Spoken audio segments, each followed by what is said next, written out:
बताइए किस तरीके से देख रहे हैं मार्केट को, क्योंकि एक लोअर लेवल पर संभला ज़रूर है लेकिन हायर लेवल पर क्लियरली मार्केट में मोमेंटम की कमी है। अनुज जी, शुक्रिया मुझे आज यहाँ आमंत्रित करने के लिए।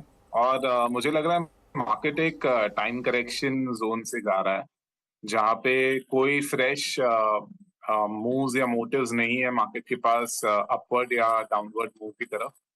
हालांकि मिड कैप स्मॉल कैप में जो हमने गिरावट देखी है, वो लार्जली उनके रिजल्ट्स को चल के है, जहाँ पे काफी सारे रिजल्ट्स नेगेटिव दिखे हैं हमें। रॉ मटेरियल प्राइसेस हो या इन्वेंट्री राइट ऑफ्स हो, ये सब के चल के बहुत सारे स्टॉक्स ने बुरे रिजल्ट्स दिए हैं और उस चल के उन स्टॉक्स में गिरावट देखी गई है। जबकि लार्ज कैप्स ब्रॉडली होल्ड कर रहा है अपनी पोजीशंस, और मुझे लगता है कि अगले कुछ क्वार्टर्स शायद मार्केट का रुख ऐसा ही रहेगा। 218, 200, 18, 300 और नीचे में 17, 500 के रेंज में शायद मार्केट रह सकता है। ओके। अच्छा उज्जवल जी, ये बैंकों में क्या तकलीफ लग रही है आपको? हम एक डिस्कस कर रहे थे कि शायद मार्केट को रिस्क है कि अर्निंग्स, अब शायद पीक अर्निंग्स ऑलरेडी पीछे जा चुकी हैं, लेकिन आपका क्या व्यू है बैंकों पर? अनुज जी, मुझे लग रहा है कि थोड़ा फियर जो लोगों के मन में है वो सही भी है, क्योंकि इंटरेस्ट इतने बढ़ चुके हैं, तो कहीं ना कहीं डिमांड थोड़ा इम्पैक्ट करेगा। लार्ज टिकट साइज जो भी लोन्स ले रहे हैं, उन्हें ये जो इंटरेस्ट दर जो बढ़े हैं, उनसे उनकी डिमांड पे इम्पैक्ट हमें आगे चल के हुए दिखेगा। बट मुझे लग रहा है ये एक साइक्लिकल प्ले जो शुरू हुआ है बैंक्स का, फ्रॉम बैड एनपीए साइकिल से आज जो अपनी बैलेंस शीट इतनी स्ट्रांग कर चुके हैं, और हम देखें कि एक ब्रॉड बेस्ड केपेक्स स्टोरी भी जो शुरू हुई है मार्केट्स में, वो कंटिन्यू रहेगी। और ये चल के मुझे लग रहा है काफी सारी बैंक्स आगे चल के भी बहुत अच्छे रिजल्ट्स रिपोर्ट करेंगे। अ, और मैं फिलहाल बुलिश व्यू रखता हूँ ऑन दिस एंटायर स्पेस। तो मेरे हिसाब से हर गिरावट पे बैंकिंग स्टॉक्स एक बाय बनता है। सिलेक्टिवली हमें काम करना चाहिए, बट काफी सारी जगह बहुत अच्छा रूम है इन्वेस्टर्स के पास पैसे बनाने का। उज्जवल, आई अंडरस्टैंड कि आप कह रहे हैं कि बैंक में हर गिरावट पर खरीदारी करनी चाहिए, लेकिन इस समय जो रुझान है और जो क्यूज मिलते दिखाई दे रहे हैं कि शायद यहाँ से और इंटरेस्ट रेट हाइक्स देखने को मिलेंगी। दबाव फिर of course cost of funding पर आता हुआ दिखाई देगा, जैसे हम पहले भी मेंशन कर रहे थे, परहैप्स मार्जिन्स कुड क्रंच। ये थोड़ा सा साइकिल लंबे समय तक चलेगा। ऐसी स्थिति में अगर इस साइकिल को ब्रेक करना है, क्या वो क्यों आपको लग रहा है डोमेस्टिकली कहीं पर आता दिखाई देगा, या फिर ये लार्जली ग्लोबल लेड रहेगा? जब फेड की तरफ से फाइनल व्यू आ जाएगा और उनके मुंह से हम सुनेंगे कि perhaps this is the last rate hike, अब यहां से और नहीं होगा, तभी हम शायद एक पॉज देखेंगे इस साइकिल में जो हायर इंटरेस्ट रेट्स की शुरू हुई है। आपने एकदम सही फरमाया हर्षदा। हमें अपना इंटरेस्ट रेट डिफरेंशियल जो है फेड रेट्स के साथ, वो बरकरार रखना भी जरूरी है, क्योंकि गोरों के पैसे काफी सारे अपने डेट फंड में भी आते हैं। अगर वो डिफरेंशियल ज्यादा रहेगा नहीं, तो हमारा मार्केट कम कंड्यूसिव रह जाता है ग्लोबल इन्वेस्टर्स के लिए।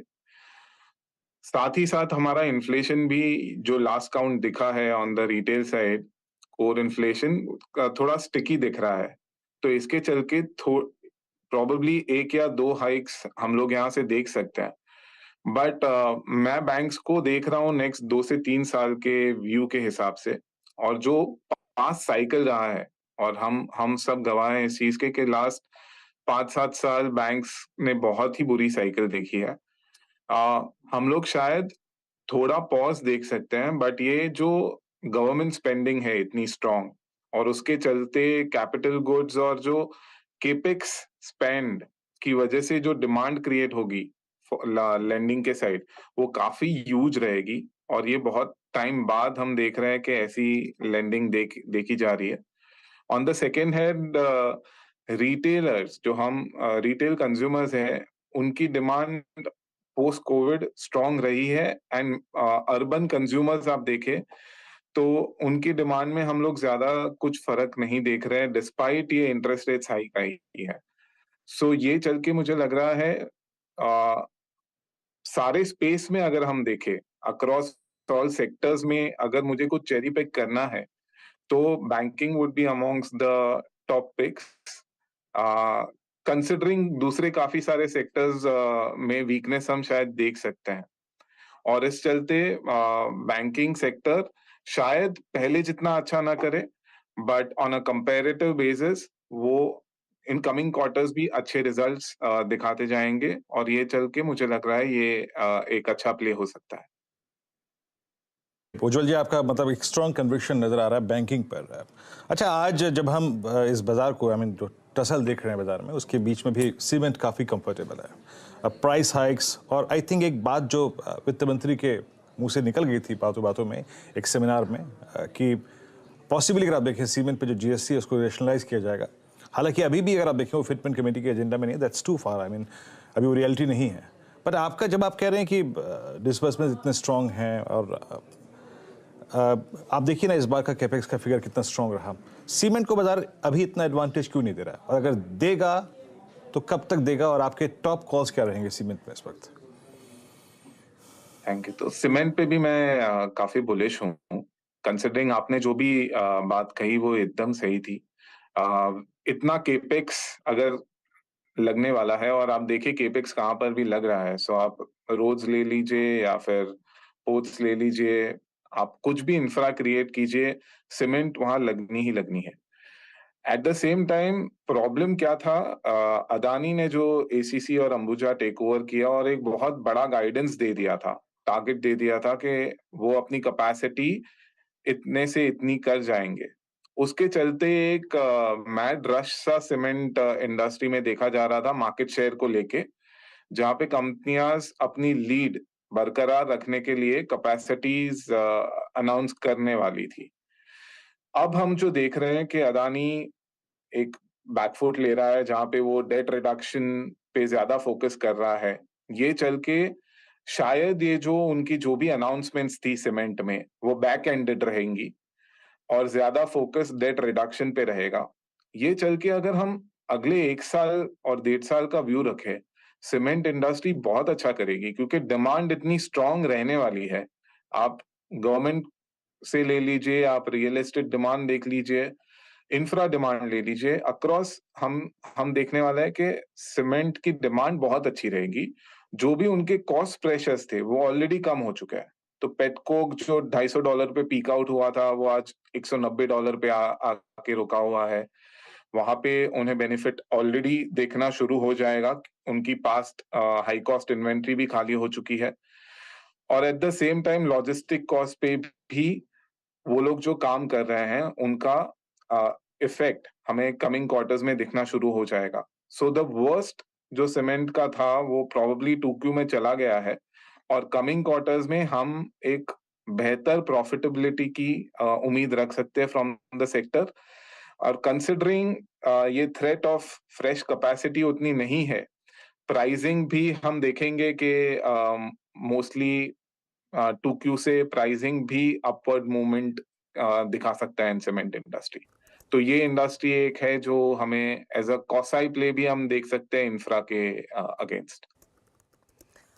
मैं आपसे वेरी क्विकली उज्जवल आखिरी सवाल में टेक्नोलॉजी पर आपका व्यू चाहती हूँ, क्योंकि एक बार फिर हमने देखा है ये यूएस के चलते ही नैस्डैक में दबाव आने लगा है, आईटी स्टॉक्स में भी करेक्शन आया है। हालांकि 2-3 दिन पहले ही उम्मीद थी कि शायद ये फिर अपनी रिकवरी साइकिल दिखाएंगे। आप इस समय किस तरह की पोजिशनिंग रख रहे हैं? आईटी काउंटर्स में कितना एक्सपोजर है? सो हर्षदा, आईटी इंडस्ट्री आप ओवरऑल देखिए और जो भी कमेंट्री उनकी आके गई है 3Q में, हमने अभी तक उन्हें उतना पेन देखा नहीं है उन्होंने अभी तक मार्केट में, जितना लोग एक्सपेक्ट कर रहे थे कि यूएस की जो भी कंडीशन है वो चल के शायद ऑर्डर विन्स में इशू आएगा। हाँ, कुछ कुछ मिड साइज कंपनीज हैं जहां पे स्लो डाउन दिख रहा है और ऑलरेडी द स्टॉक प्राइस ने वहां पे रिएक्शन दे चुके हैं। बट आप ब्रॉडली लार्ज कंपनीज देखे और उनकी कमेंट्री देखे, या कुछ select mid cap IT companies जैसे कि परसिस्टेंट सिस्टम्स है, उनकी आप कमेंट्री सुने तो अभी भी बहुत ही रोबस्ट कमेंट्री है। ये दर्शाता है कि शायद हम काफी एग्रेसिवली सोच रहे हैं आईटी इंडस्ट्री को लेके, जबकि ऑन ग्राउंड सिनेरियो कुछ और ही है। तो पोस्ट करेक्शन जो लार्ज कैप स्टॉक्स में आया था और एट सम वीकनेस अहेड, मैं आईटी पे थोड़ा वेट बढ़ाऊंगा in my portfolio, and I would suggest के आईटी इंडस्ट्री एक ऐसी एरिया है जो एक्चुअली कॉस्ट कटिंग के लिए लोग ज्यादा इस्तेमाल भी करते हैं, to improve efficiencies, cost cutting हो वगैरह वगैरह। सो अगर कल उठ के यूएस और वीक होता है तो एक दो क्वार्टर के लिए शायद हम वीकनेस देख सकते हैं ये इंडस्ट्री में, बट उसके बाद एक बहुत स्ट्रॉन्ग कमबैक करता है आईटी इंडस्ट्री। पास्ट में भी किया है, and I am very sure ये बार भी जो उसके डिमांड ट्रिगर्स है, क्लाउड कंप्यूटिंग ले लीजिए, एआई ले लीजिए, डिजिटाइजेशन ले लीजिए, ये सब के चल के बहुत स्ट्रॉन्ग कमबैक करेगा आईटी इंडस्ट्री। सो एनीवन जिनका व्यू 2-3 साल का हो, वो ये साल में हर फॉल पे धीरे धीरे आईटी में एक्यूमुलेशन कर सकते हैं, बट सिलेक्टिवली। बहुत बहुत शुक्रिया उज्जवल, हमारे लिए समय निकालने के लिए और अपनी राय देने के लिए मार्केट्स पर और ऑफ कोर्स आपके अप्रोच पर। तो ये फिलहाल बैंक्स पर बुलिश, आईटी में सिलेक्टिव अप्रोच, और ऑफ कोर्स जो सीमेंट कंपनियां हैं वहां पर एक बड़ी अपॉर्चुनिटी है ही। हाउएवर इस सब के बीच अपॉर्चुनिटीज भरपूर बाजार में, स्टॉक स्पेसिफिकली इंडेक्स पर कोई कॉन्फिडेंट ट्रेड नहीं आ रहा है, अभी भी दबाव के ही घेरे में। 1.5% की तरफ फिसलता हुआ निफ्टी बैंक और 0.5% नीचे निफ्टी। फटाफट ब्रेक लेंगे, ब्रेक के बाद of course dealing room check और बीटीएसटी।